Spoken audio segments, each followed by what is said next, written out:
Thank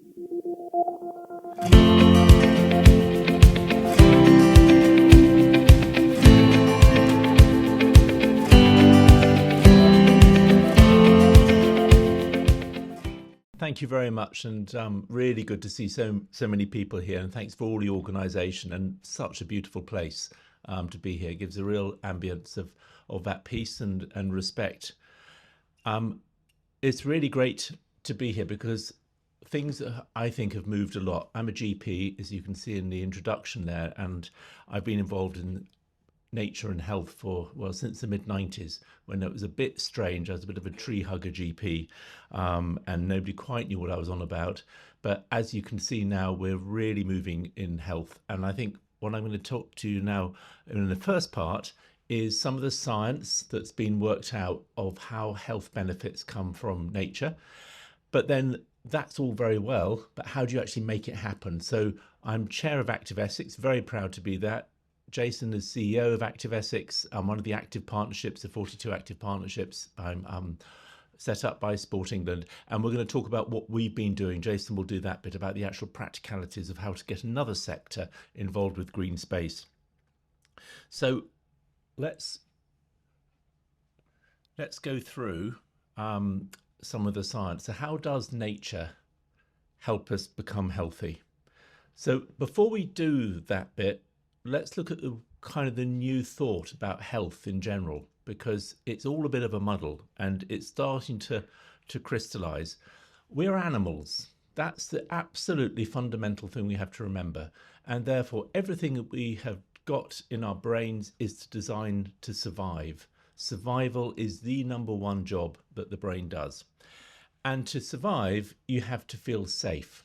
So if you feel safe, and you feel valued, particularly as a child, but anyway after, and you value yourself, and you have a sense of belonging, because we're social animals. That's probably the most important health benefit you can have, is by being sociable. You're sorted. End of my talk. That's it. That's literally all we have to do in the society, is to make everybody, in everything we do, and that includes me as a GP, that when someone comes to the practice or when someone comes to see me, they feel safe, they feel valued, and they feel they belong. It's their NHS, etc. But very often they don't feel safe. They certainly don't feel valued as a patient, being pushed around all sorts of automatic things, and they don't feel anymore that they really belong. So what happens then is our brain shifts. And when we feel unsafe, isolated and unvalued, then we go into defense, because we're an animal. And any animal that doesn't feel like that will go into defense. And what we do is we produce hormones, stress hormones, cortisol, noradrenaline, fight and flight, because we're now in chronic stress. Now, acute stress, which is that kind of thing about something you've had to, like an interview, or you've got to, on your wedding day or whatever, any big event. Acute stress is absolutely normal. We need a bit of acute stress. Chronic stress is when you wake up in the morning and you go to bed at night and you've got constant anxiety and worries and stress hormones. And those emotions there are all protective. They're all normal. The brain's doing exactly as it's meant to do. Fear, to avoid the things there. Anxiety, withdrawal from different problems. And if you've had a childhood of lots of trauma or neglect or other things, your brain will be shaped to be hypervigilant for the rest of your life, because the way it's developed is to be protective. So I haven't seen anything so far on this that's an illness. This is our brains working as they should be. And then we look at the unhealthy behaviors, or we call unhealthy behaviors, and we think people are not being very good about it. Well, poor sleep. Well, why, if you're in a hunter-gatherer, would you want to go deeply asleep when you're in times of stress? An animal could come and get you, or the enemy could come to find you. So we become lighter in our sleep when we're stressed. Why waste calories on all this exercise nonsense? That's what I've been pushing all my life, for physical activity. But some people will find it really hard. And if you're stressed, your body's telling you, don't exercise, because you're going to be wasting lots of calories, and calories are survival. We eat when we're stressed very often. Now, it can go the other way. It's complex, but usually we eat a lot more calories, hypercalories, those things which are sugar and fat, because we're trying to survive. We're trying to get as many calories in, and then we keep them as fat. We don't let go of them, so we get fat. So obesity is purely a symptom of a stressed society, and particularly for children. And addictions are either to numb the problem of anxiety, which is a miserable thing to have if you're constantly in fear and anxious, or it's because your brain changes to become much more kind of spontaneous, because the front part of the cortex, which uses up lots of energy and lots of distractions, shifts down. That's why you can't concentrate so well when you're stressed. So the brain is doing exactly as it's meant to be. Still haven't had any pathology yet. There's still nothing there. As a doctor, I can say there's wrong. And yet we put all sorts of illnesses all around this at the moment. So these unhealthy lifestyles are all protective. So if we go through that, weak resilience goes to chronic stress. That goes to the stress hormones. That leads to negative or normal protective emotions, unhealthy or protective behaviors. Then your gut biome will start to change. Now that is starting to get into problems, and obesity develops, and then you get real problems of your immune system now starts to fight against you because it's hypervigilant, and a little mitochondria, which are actually little bacteria that used to live on their own, and then they jumped into another cell about 1 billion years ago, so quite a long time ago, and that created life. Those chaps, and there are lots of them, you have about 50 quadrillion, if you want to know. If you were going to count all your mitochondria in your cells, anyone heard of mitochondria? Yay, look at that. That's some great people. They're the things that give us all our energy, and they're about 1,000 in every cell. If you're going to count all your mitochondria and you went 1, 2, 3, 4, 5, 6, you would get to the end of the number of mitochondria in your body in 1 million years. That's how many there are. 50 quadrillion is a really big number. They completely look after us. And yet they've got their own DNA. They move around, they communicate. They're like little animals inside our cells. So when we think about us being part of nature, we have nature in us and our gut biome and mitochondria that also look after us. And then you come to all the diseases. And if you want to see where nature, let's start bringing that in, well, it builds our resilience. It actually, we'll see about stress hormones. It actually helps some of those negative protective emotions. It definitely helps some of the behaviors. It improves our gut biome, and obesity is shown to drop. It helps the air pollution. It stops the mitochondrial dysfunction, and we know that all of those diseases are reduced by being in contact with nature. Nature is in every single area. So now we've got to find out a little bit more about what's going on with nature. Now there's another way we've got safe, value and belong.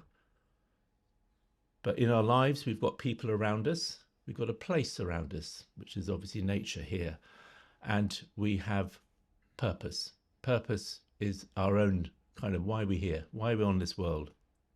And if you put those together, you get a lovely matrix, and you can start to fill those in.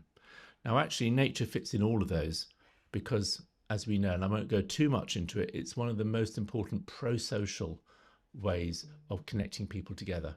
So there's part of nature that means that communities will come closer together. People in high-rise flats will know each other more if there's nature around. So we know that people bit, definitely.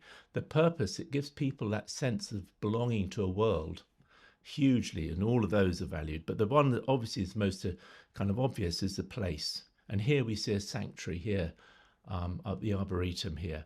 We're feeling secure. People feel safer when there's trees and grass around. The wonder and beauty is a way of getting people to have the benefits of that peace and that reducing that chronic stress. And actually the heritage of nature is often identifying a place of where you've come from and where you live and where you belong. So all of those are really important, helping you feel safe, valued and belong. And just in case we need to get to the hard science, you don't believe me, this is a big study done, and all those little kind of funny things on the on their side, the epinephrine, IL-8, are all stress hormones. And if you have an arbitrary, then the least green space is 1. So they added them all up, and then they just said that one. Those people who lived in the most green space had half the number of those stress hormones. So that makes sense. That chronic stress is already being reduced because people live near green space. And that was a study of all that blood's done on a lot of people. We know, and you've probably seen these kind of things, the NDVI is a satellite image of green space, but the tree cover and the green space, all of that leads to less depression and less stress. Well, it's making you feel you belong and you're safe and you're valued and your stress levels drop, and therefore all that cascade will slow down. And what about in the brain? Well, in the brain, if you go for a walk in urban or walk in rural areas, and this is in Berlin, they did a study and they looked at the brain before and after a 60-minute walk. And the amygdala, which does our fear, which, as I said, if you're a child and you've had trouble in your childhood, your amygdala will be quite large because that deals with all the fear. That is reduced in 60 minutes. It just slowly shrinks down because the blood flow goes less into it and goes to other places of the brain. So just in that 60 minutes, you multiply that 60 minutes for adults and children for every day, and your brain will change shape and the amygdala will shrink down. So amazing how so quickly you start to see benefit. And the hippocampus that does all our behavior and learning, that increases with nature. And you often say you go for a walk and, oh, I feel I cleared my head. Well, you have. Because that little blob of yellow in the front part of the cortex there is actually where you do the negative rumination. And that's a precursor for depression and anxiety, for pathological ones. That feeling of constantly going over negative thoughts, which get bigger and bigger. You go for a walk and look at the big green bit, it drops right down. But in an urban area, those negative thoughts carried on. So our brain thinks that we're in a safe place when we're in nature. Not all nature, that would be another debate. But we can start by looking at the children. They've got a larger hippocampus. Well, not surprising. We've just seen it in 60 minutes it changes. So children will now have far better behavior and learning and emotional regulation because their hippocampus is increased because they've been in nature much more than an adults. The telomeres, and I'm not going to go into the all that issues of telomeres, but certainly the telomeres are the part of you in your chromosomes, the end of the chromosomes, that tell you whether you've actually going to live a longer life or not. So the longer you have in the telomere, the longer you'll probably live. And you set them up in childhood and adolescence. So for a child to have a longer telomere means they're going to live a longer life and have less disease. It's preset. That's pretty scary when you think that children now are living in disconnection from nature. And that is going to set them up for the rest of their lives. I don't know if that's come out. Yeah, I don't think we're getting some of those. But green space around a school, lower levels of anxiety, not surprising. Children who are outdoors in preschool years have higher levels of concentration. That's because of the hippocampus. So their brain is being shaped all the time. Just a little plug here. We've just done some postcards for all the ministers. We've got a spending review. And nature is so important. We have addressed 11 of these. I'm actually going to leave them out. I've got some of them here. But it's to 5 of the different ministers there, secretaries of state, because all of that evidence we're saying is so important. If you take money away from our connection to nature, then we're going to have a whole mass of people who are disconnected, who will have problems in health. And look at the type 2 diabetes. You hear about it costing a lot, but £1.5 million an hour we spend on diabetes in the NHS. No, that's not a month, that's an hour. 10% of the NHS budget, and it's getting worse. And we know that nature disconnects people from the diabetes problem. High blood pressure. It drops high blood pressure as much as medication does. It's exactly the same. Being in touch with nature does exactly the same, and that's £2.1 billion a year from blood pressure. People who are with nature, even if they don't have a lot of people around us, don't feel so lonely. That's because the stress has been reduced. So it's almost like the nature is a surrogate friend. And then the gut biome. We know that actually we absolutely need to have these bugs in our body, in our gut biome, to make our immune system work, to make our brain develop, and all of those things. Without them, we don't have a proper immune system, we have inflammation, and we get to stress and anxiety. And actually, that's what children should be like, getting as much mud as possible.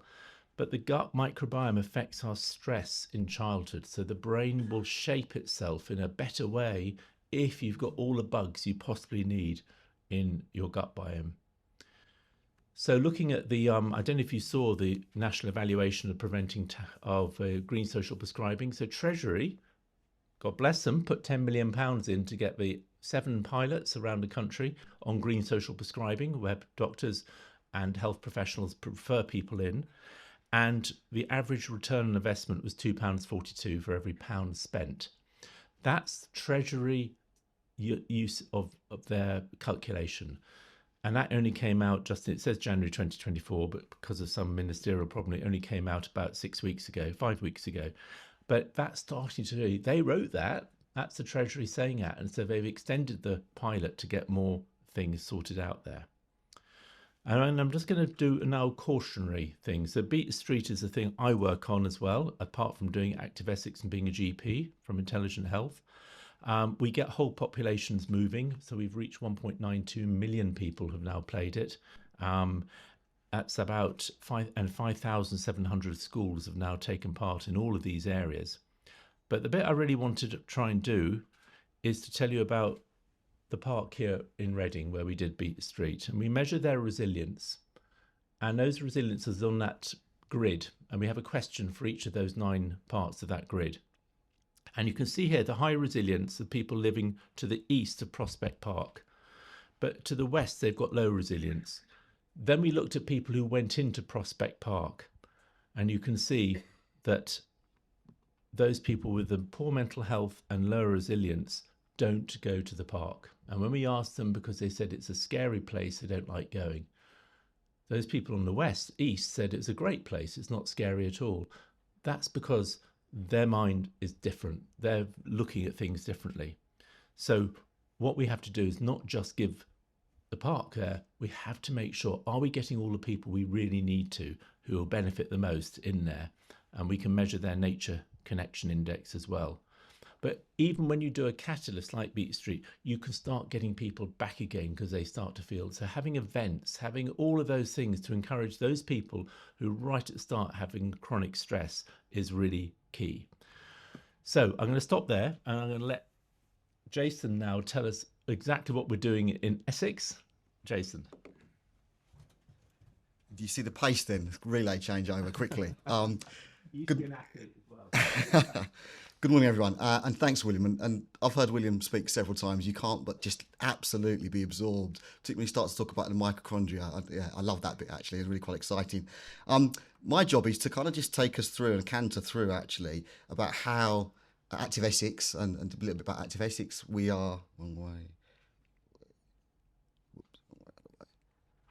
Perfect. We are one of 42 active partnerships that work across our county of Essex, but there's equivalent of me, which is quite frightening, across the rest of the county and the country. And very much our role is very much a convening role around place-based working, around how we tackle inactivity, working through system partners. And so clearly for us, we've identified active environments as a really important part around how we get people more physically active. And you've heard the science and the importance of why we'd want to do that. I also have the pleasure of being appointed by government to sit on the Sport England board. And I've been on the Sport England board now for a year now. And earlier this year, Sport England, a board and an exec team, we launched in May a very important climate strategy called Every Move strategy. And I don't know, hopefully a few of you have seen that. And if you haven't, I would certainly encourage you to take a look at it. But very much the commitment that we have as a sport and physical activity sector, that we have a part to play. A really important part where actually we want to lead and inspire and support the sector, our sector being sport and physical activity, to become environmentally sustainable, enabling great opportunity for people to participate in sport and physical activity. And you can see at the bottom of that slide there just some of the important points where around carbon emission, environment, particularly in this audience here today, about the quality use of future and green space. So from a policy point of view and a positioning point of view, it's really important that we have that at a national level. But what's also quite important is actually how does that potentially get translated to what does it actually mean? And I think this slide, particularly for me, particularly when you look at a middle, anyone sees a Venn diagram, it's always the bits in the middle that are really important. The challenges are around the outside, but the bits in the middle around how to encourage active travel, how to encourage clean air and water, but also critically for the audience here today, the commitment around how we can create access to green space. Absolutely critical. You heard the science bit in the bottom corner there around health, and William quite rightly talked about the importance of health and emotional well-being and that local opportunity. All of those things, we absolutely recognise that green space plays an important part of how we do that. And with any policy, be that national, it's really important the ability to how you interpret that at a local level. And certainly that's my job at Active Essex, is that how do we incorporate and kind of dilute that into what does it look like for us? And so we are just about to, fingers paused, like to press the go button, on our very own climate change strategy at Active Essex, because we absolutely feel that we have an important part to play within our sector. And in fact, we recognise our role as leading the sector in Essex. The sector in Essex is worth about £0.5 billion into the economy. So we know we have a part to play about how we're encouraging that particular move around climate change. There's something called the Essex Climate Commission, and that brings together a cross-party of independent experts throughout the industry across the county. I'm delighted that only last week Dr. Bird, our chair, was invited to join that. So we again are representing the importance of physical activity, but important the green space opportunity around how we see the importance of getting people more physically active as well. Our pledge, quite simply, is about actually how we encourage our sector, businesses, organisations that we work with to take actions to help them adapt and change. Change to reduce their carbon emissions, but encouraging and enhancing nature and biodiversity. And I think that's really important because we can all write policies, but ultimately our job at Active Essex is to how we interpret that to really bring our system partners along on that particular journey. We have some commitments, and I'm not going to go into all of those commitments. I'm sure the slides will be available, but one of the most important things that we found as a team is about the capability and capacity in our team. So how do we make sure, and today is a great example, and certainly your chair referenced that, taking a time out to take that training and workforce development, because actually if you don't understand the challenge, then you're not going to be able to work out what the solutions are as well. So huge amount of time in things like carbon literacy training, but really getting this team to understand the importance of why this agenda matters and the part that we can all play in making a difference as well. There's also an important part about the suppliers that we work with and encouraging our suppliers to think about their own policies and their environmental approach, because ultimately if we can lead by example, we can encourage the partners that we work with to do exactly the same thing as well.